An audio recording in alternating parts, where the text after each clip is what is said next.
Right, now we're going to work out the curve. We're just looking at this guy here, part 1, right? You can kind of forget this fella for the meantime. Now, this is our formula here from the exam book, right? Back of the exam sheet. So, we have V3, V2, what's all that crack about, right? Well, V1 is Y plus Z. V2 is X squared plus Z. And V3 is Y squared plus X squared. So, we need to get these little bits, you know. These 1, 2, 3, 4, 5, 6 bits. So dV3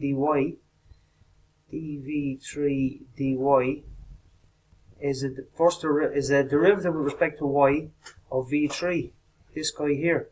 So you can see the x squared is v3, it is a constant because there's no y's in there. So that just becomes 2y. dv3 dy is 2y. Then we're looking for dv2 dz, and that's this guy here with respect to z, right? There's only one z there, so that's gonna, the x squared is a constant, that disappears. This z goes down to, you know, if you differentiate z with respect to z, that's z to the power of 1. The 1 comes down in front, this becomes a 0 up here, and you end up with 1. So we have a 1. Just get rid of that there. Next up, we'll be looking for dv3 dx. dv3 dx. And did I get the right one there? I did earlier, yeah. dv3 dx. Well, the y's go to 0, and the x bit then goes 2x down below, or in front. So you get 2x here.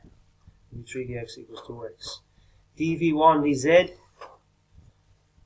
Just let me get some space here now. I'm going to do that. Oops, and there's it. Like that. Right, so we're now looking for dv1 dz. dv1 dz. And there's v1 there, so there's only the z in it, 1z, so you get 1 there. Because z differentiates the 1 with respect to z. Next up then is dv2 dx. dv2 dx. v2 is x squared plus z. Z goes to 0, and the 2x goes to, or x squared goes to 2x. And that's dv2 dx. Then lastly we have dv1 dy. dv1 dy. And there's v1. There's only the one y in it to the power of 1. The 1 comes down in front, the y goes to the power of 0, so you're left with 1.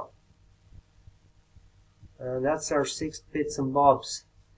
And now, we need to use this formula here. So now we need to put our bits into the formula here.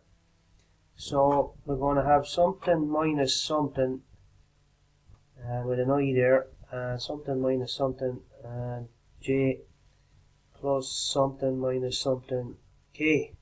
So for the I with dv3 dy, that's 2y, minus dv2 dz, that's just 1. Then we have dv3 dx, 2x, minus dv1 dz, dv1 dz is 1 there, we have them in order there, that's handy enough. Then we have dv2 dx as 2x, minus dv1 dy is 1. So, that's it. That's the curve worked out for part 1. If you have any problems with that, please let me know. Okie doke.